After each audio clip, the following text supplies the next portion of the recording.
What is up, everyone? I hope everyone's enjoying their day so far.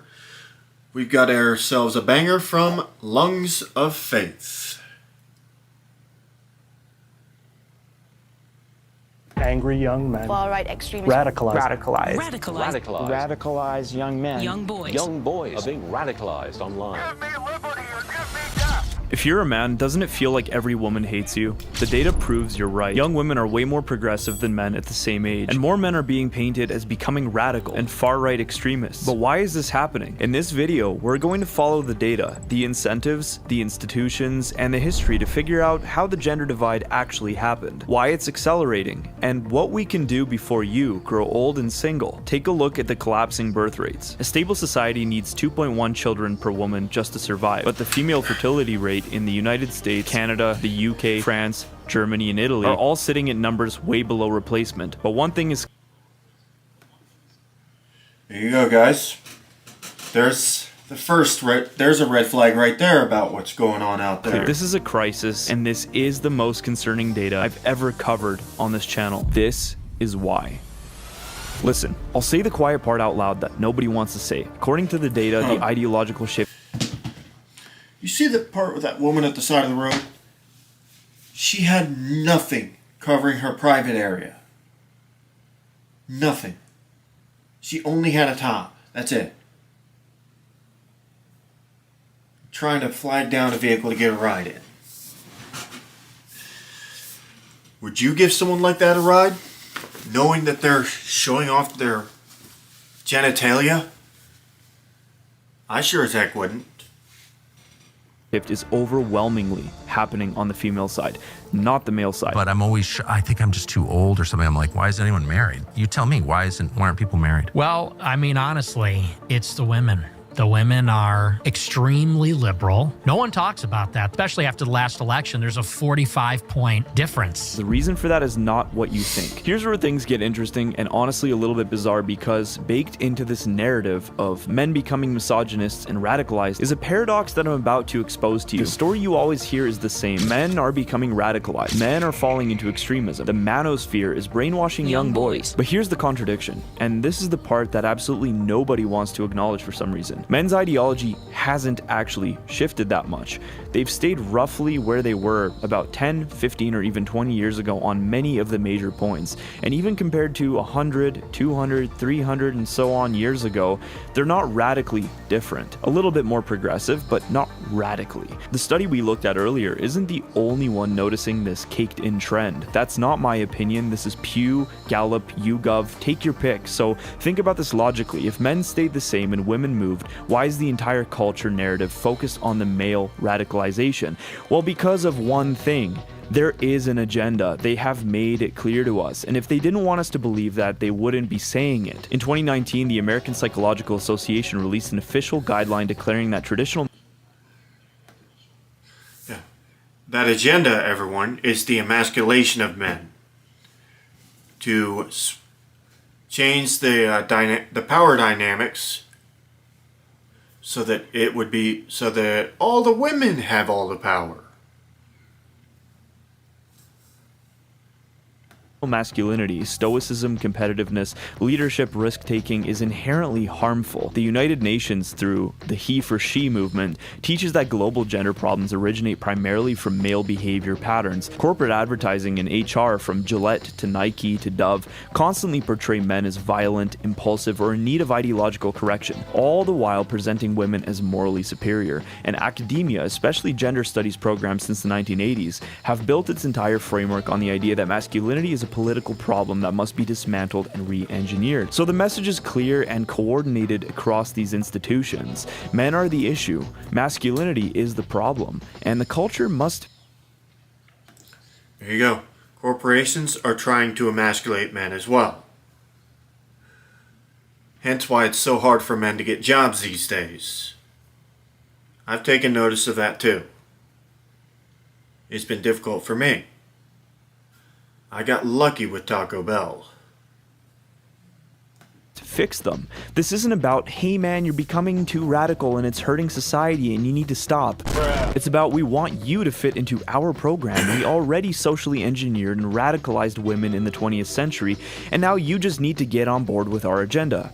Or else, we will label your perfectly rational view of life and the world as radical until you simply get tired of it and throw in the towel. And frankly, from my experience and the first-hand evidence of the internet, men are just not having that. That's why you have the reaction of the manosphere influencers like Andrew Tate and guys like that, who I have to say I have my disagreements with as a practicing Catholic. You stretch a rubber band far enough, eventually it's going to snap back at you. Now all this... Yeah. I've been baptized in the Catholic Church, technically, guys, so... Yeah, I'm a Catholic. Starts to make a lot of sense when we look at the actual facts, and the facts are insane because the really radical stuff happens at the incentive level, the incentive structures that society has placed for women. The modern economy rewards women for becoming more... There you go. Let me tell you this in a simpler way. Women are getting more rewarded for more feminine behavior. Masculine behavior, not so much. Women are getting rewarded to basically be the girl boss.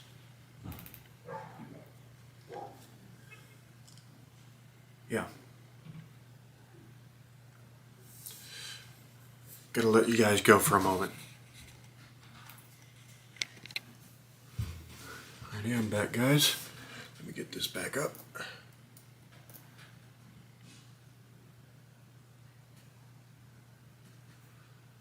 Okay, it's that one. Okay.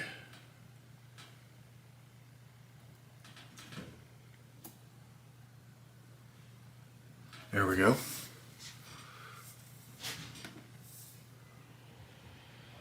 More liberal and punishes them for becoming more traditional. Think about it. Exactly Women as I now just described.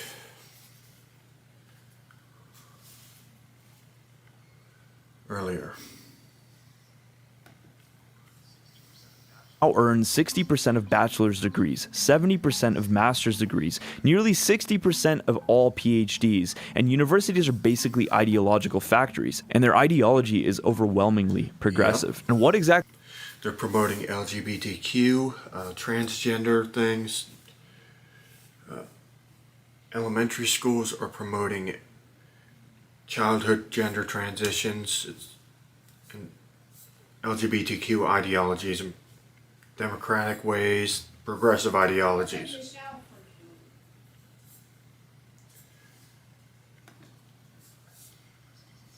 Exactly do universities incentivize for women? Career-first identity, anti-family framing, don't settle too soon, distrust of men, hyper-individual autonomy, therapy language morality, gender-based activism, secular spirituality over religious commitment. None of this is a conspiracy, it's just the modern incentive system, and I think they would happily admit that to you. And they're all trying to sell this perspective to you that it's all coming from an organic feminist movement, this is all just grassroots, and it's just natural, this is the natural progression of life, but the evidence just becomes overwhelmingly against that. When we look into this with sober eyes, these schools are not neutral playgrounds. According to a Manhattan Institute study, 7 out of 10 students in the US are exposed to at least one critical social justice concept in K-12 classes, even in private and parochial institutes. Another study found that most schools in North America teach left-wing racial ideology as if it were an established fact, even though it's highly disputed. Global parliamentary researchers in Australia concluded that progressive ideology is so deep-seated that most teachers don't even see it as an ideology anymore. And when you look at education schools, the institutions that train teachers, one historian observes that progressivism is the ruling ideology there. Again, none of this Which is why our education system needs to be completely reworked. If I ever have kids, they won't be going to public schools. Nope. They're going to be going to a conservative private school. comes to us as a surprise, but these studies back it up. In other words, the pipeline for ideology runs from teacher training to curriculum to classroom, all from one source. And if you question it as a teacher, your entire career is at risk in places like Canada. The tenured professor Francis Widdowson was terminated in December 2021 after publicly criticizing the university's indigenization agenda and other ideological positions. And you are no longer employed at Mount Royal University. What happened? An Indigenous scholar activist, because I was defending a journalist who had been pushed out of her job for referring to a book title that had a racial epithet in it. And as a result of that, this Indigenous scholar activist by the name of Gabrielle Lindstrom, who now goes by the name Gabrielle Weaselhead, she mobilized an anonymous student group against me. A whole bunch of her supporters piled on. I was found to have harassed her. An arbitrator later ruled her firing as disproportionate and unjust, although she never regained her position. Because a number of Indigenous scholar activists... Defending an author is not the same as harassing the person that decided to call said author out. So that accusation was a load of crap. And this woman's termination was BS. And a trans activist feel unsafe about me making arguments that they don't like. It has been, the arbitrator decided that I couldn't return. This shows a concrete event where ideological nonconformity led to professional consequences in a university setting. But it's not only about firing dissenting voices. Institutions themselves respond to financial and reputational incentives. A UK study found higher education reforms created perverse incentives for universities to shape behaviors and ideologies in order to secure funding and regulatory advantages. This data comes from the Institute of Fiscal Studies. Another paper documents how colleges respond to student aid, loan default penalties, and enrollment benchmarks by shaping admissions and outcomes. And a commentary in University Affairs explains that there's no such thing as pure science. The interests of different parties shape the questions being asked, and how incentive structures direct how those questions are answered. Let's put it simply, if a university is rewarded for diversity metrics, for activism, for social justice frameworks, then people inside it will naturally lean that way, because that is how institutional survival, funding, and reputation are built. Now, it really seems to me that the problem that these ideologues are pushing is not that they have a problem with authoritarianism, but rather that the authoritarianism isn't of their flavor. Simply, The system. guys, the entire education system, is predicated with these ideologies.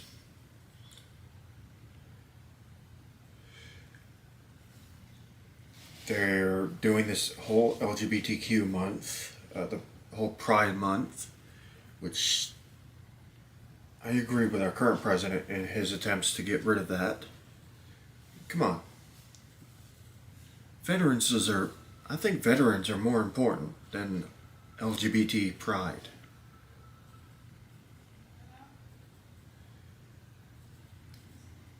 So it's time to do a Veterans Month instead of Pride Month.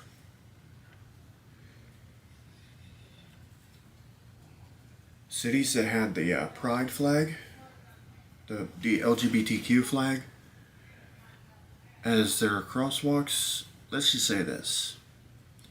That's no longer the case. That Pride flag has been painted over, has been been completely redone. There is no more Pride flag on those crosswalks.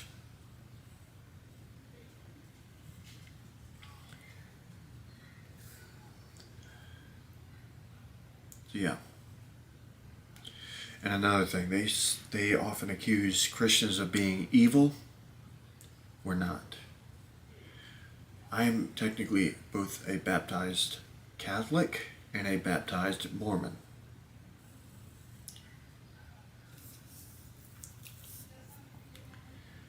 But I've actually officially chosen Catholicism. I'd rather remain a Catholic at this point, because even if they've done some wrongs in the past, they're still the kind of people that tell the truth. And people hate, and the progressive part, the left, they can't stand it when people tell the truth. They can't stand it when people tell the facts.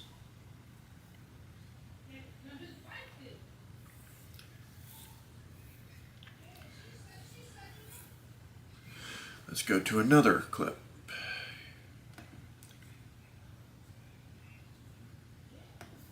Let's go to another video here.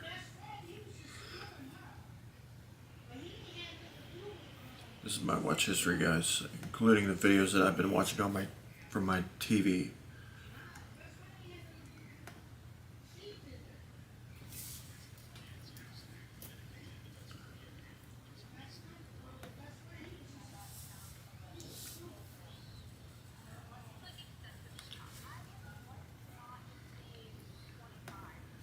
Even 11 is excessively high.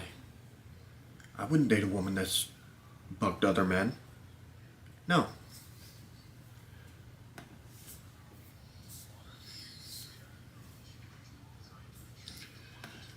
I also wouldn't get married to them.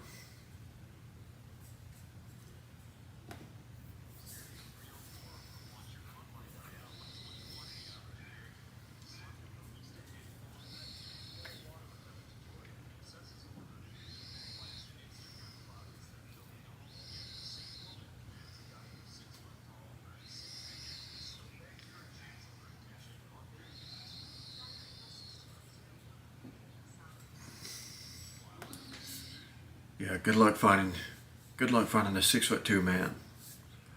Because most men are actually 5'11" to 6 foot.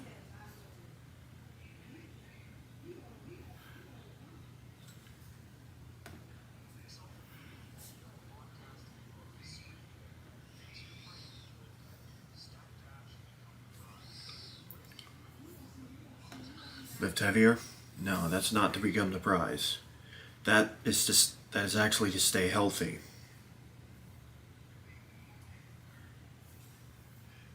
And to help keep your masculinity. To keep the masculinity that men are known for.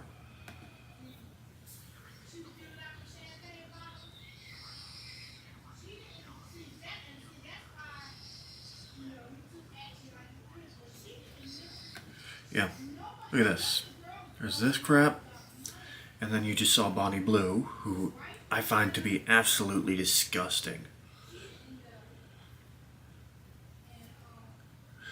Look at what this woman's doing. You want to know why that's blurred out? It's because she's literally not wearing anything. She's just painted it. She's just painted over it. She's still exposed. That's still indecent exposure.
I can tell you why.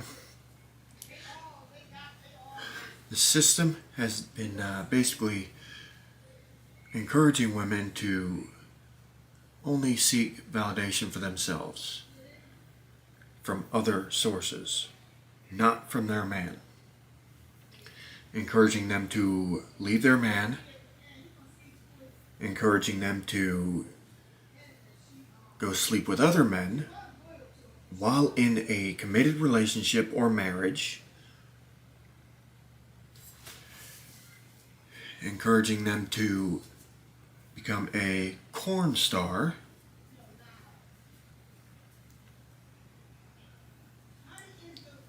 yeah, it's ridiculous.